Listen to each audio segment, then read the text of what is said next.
Départ de feu, c'est autant de petits chapitres brefs qui vont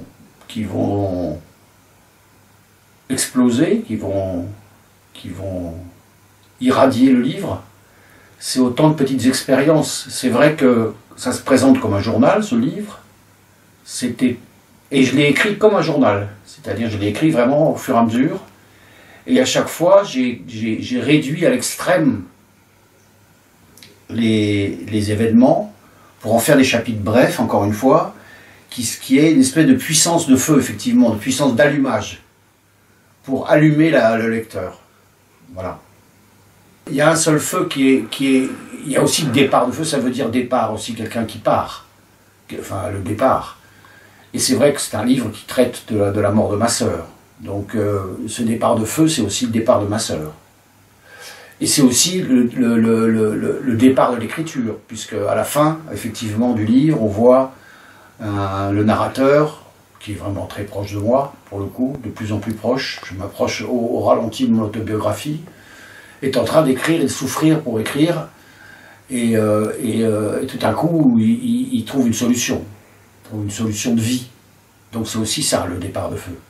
Ce livre est fait de tentatives pour approcher ma sœur, pour approcher ma sœur qui est morte il y a maintenant 35 ans, avec qui je cherche non pas tant à communiquer, je cherche pas tant à faire mon deuil, je cherche pas tant à obtenir une sorte de réparation, que le livre soit vraiment une thérapie. C'est pas un livre d'autofiction dans ce sens. Même si je traite directement la mort de ma sœur dans un des chapitres que je lirai peut-être après, je le traite. Mais ce qui se passe, et un ami à moi, Mathieu Amalric, disait en lisant ce livre, il me disait ce qui est très étonnant, c'est que toute la première partie, disons la première moitié du livre, on voit le héros, le narrateur, chercher à tout prix à comprendre, et qui cherche ce qu'il appelle une piste petite fille. Il cherche à trouver, à suivre à la trace, comme dans une forêt, comme dans une chasse, l'image de sa sœur. Et la deuxième partie, elle a presque disparu. C'est-à-dire qu'il était étonné du fait qu'on ne trouve pas de réconciliation et de bienfait final, de tout rentrerait dans l'ordre. Le héros serait apaisé. Et en fait, ça part ailleurs. Donc, c'est vrai que je ne traite pas la question jusqu'au bout, parce que c'est impossible. Parce qu'en fait, mon projet n'est pas de faire mon deuil, cette fois-ci. Enfin, je dis cette fois-ci, alors que je n'ai jamais tenté de le faire. Mais j'ai toujours parlé de sœurs et de frères dans tous mes livres. Là, comment dire,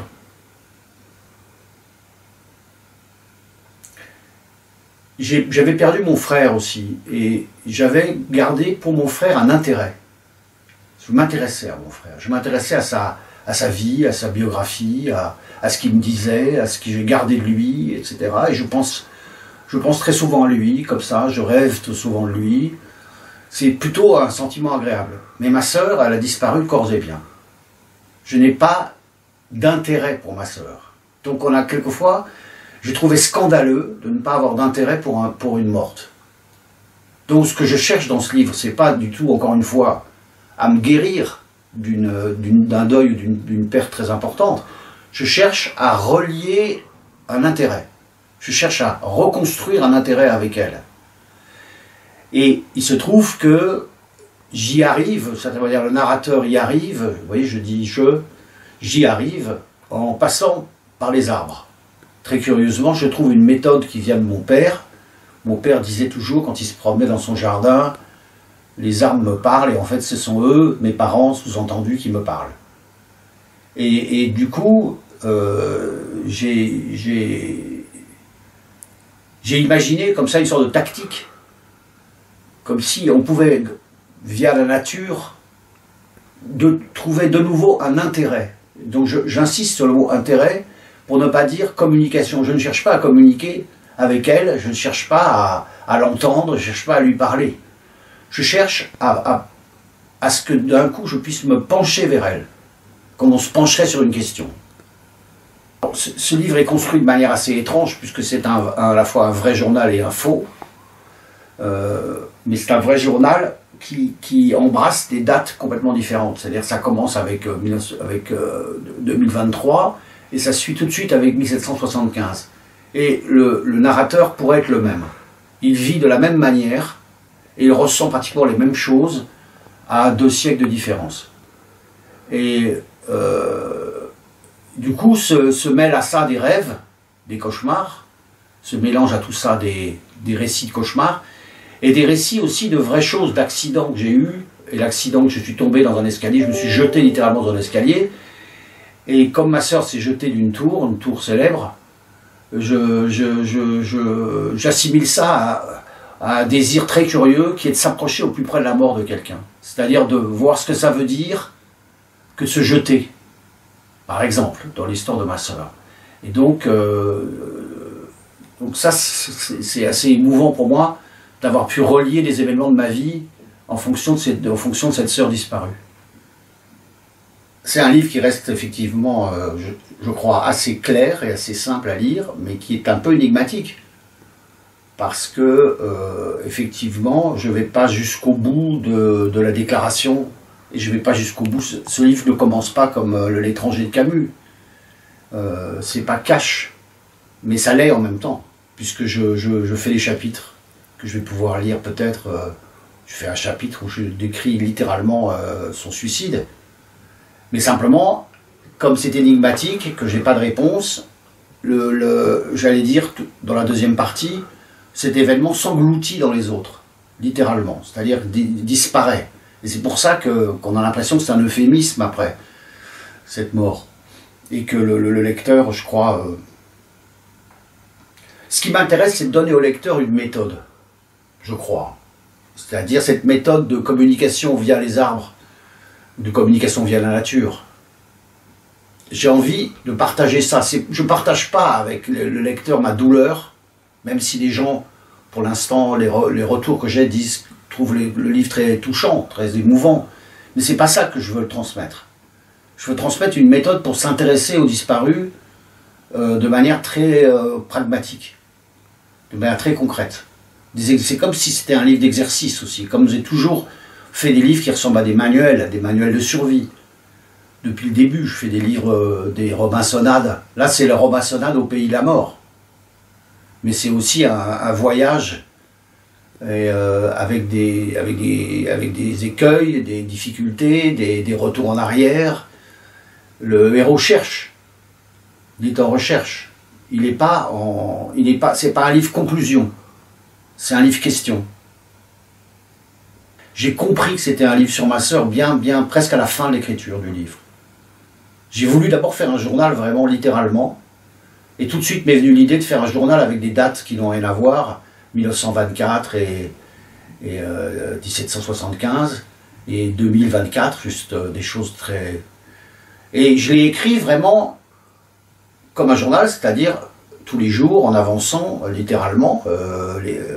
Donc, d'une certaine manière, progressivement j'avais, comme on a toujours quand on écrit un livre, des révélations, ce qu'on attend avec impatience, les révélations. C'est-à-dire tout d'un coup dire, ah ouais, ça marche avec ça fait écho à ça c'est extraordinaire. Je n'avais pas vu. Ce qui est le plaisir de l'écriture, le seul plaisir.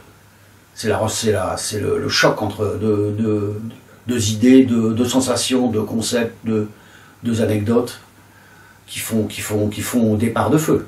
Il faut bien, pour faire des parts de feu, il faut frotter 2 pierres l'une contre l'autre. Ou 2 morceaux de bois. C'était un livre où tout était à plat, comme un journal, c'est-à-dire avec ses dates, etc. Et c'est un livre qui n'avait, je dis pas aucun intérêt, mais qui était plat, vraiment plat, c'est-à-dire fade. Il manquait la colonne vertébrale du livre. Et quelquefois, dans les livres, on ne trouve pas ce qui va faire l'âme du livre, comme on dit l'âme d'une épée, enfin la ligne.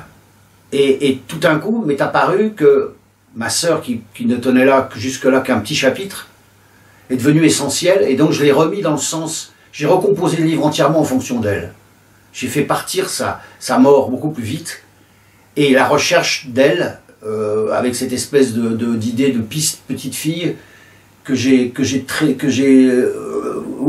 j'ai déployé sur tout le livre. Oui, alors je vais lire juste le chapitre qui concerne directement ma sœur, pour le coup, qui est le plus central. qui fait, voilà, qui est un peu l'origine de la piste cette petite fille. Donc qui est titré Juin 89. Est-elle morte le 11? Pour simplifier, je pense toujours que c'est le 21. Surtout parce que c'est le premier jour de l'été. Voilà un moyen mnémotechnique facile pour retrouver une date. Ça s'est passé le jour de l'été. Et oui, on meurt aussi au paradis. C'est aussi le jour de son anniversaire. Ça devient facile de se souvenir de la bonne date. Pas besoin de mémento, ni prière, ni agenda. Bon, après ça, qu'est-ce qu'on va ajouter 25 ans après? 35 ans, en fait. Je me suis trompé dans le texte. C'est incroyable. J'ai fait la seule erreur du livre, c'est sur le truc le plus important. J'ai fait une erreur, un lapsus. C'est qu'est-ce qu'on va ajouter 35 ans après. Aujourd'hui, qu'est-ce qu'il me reste d'elle? Rien. Je voudrais communiquer avec les êtres aimés comme mon père le faisait avec ses parents via les arbres. Les ambassadeurs des disparus. Un cèdre datant d'avant la guerre, ses branches dévitalisées une à une, qui va être coupée cet automne en 24. Il meurt lentement dans ce parc fermé de murs. Je croyais qu'il avait une maladie. Regardez, me dit le jeune élagueur, cette ligne sur le tronc jusqu'à la souche. C'est comme une fêlure du sommet jusqu'à la souche. C'est la foudre. C'est le séquoia gigantea pareil. Les grands arbres font paratonnerre. Les arbres de mon père prennent tout le danger sur leurs épaules. Je dois le remercier. Quand ils auront coupé le cèdre, restera un carré gigantesque, fermé de colonnes de pierre et de charmilles taillées enfermant une pelouse en plein soleil. On peut tourner autour comme dans un cloître. Mais tout ça m'éloigne de ma sœur. Je suis trop éloigné d'elle. Elle ne m'intéresse pas comme les arbres, qui collaborent avec leurs congénères et perçoivent le vent et les couleurs, mais ne s'intéressent pas aux humains. Ils nous regardent passer, indifférents à nos ombres. Moi aussi, je suis indifférent envers de nombreux humains, envers ma sœur par exemple. Quand elle a disparu, c'était de chez moi, un vieil atelier vers Ménilmontant. J'avais arrangé une petite pièce pour elle dans cet étrange hangar, campagne à Paris, pavé mal équarri, monde charge effondré, une chambre dans un grenier. Elle a sonné et tombé dans mes bras. Que faire, etc. Il faut que je disparaisse, parce que je fais du mal aux parents. J'ai trop de pensées mauvaises, my black dogs. Le lendemain, dès l'aube, elle filait vers la tour pour se jeter. La veille, j'avais commandé un rôti de bœuf, c'était pour le déjeuner du dimanche. J'ai dû le décommander. Le hasard qui fait mal les choses rajoute de la folie à cette situation déjà très folle. Quelque temps après, le boucher, le fils du patron, qui m'avait préparé ce roast beef, s'est suicidé dans sa propre boutique avec ses propres couteaux.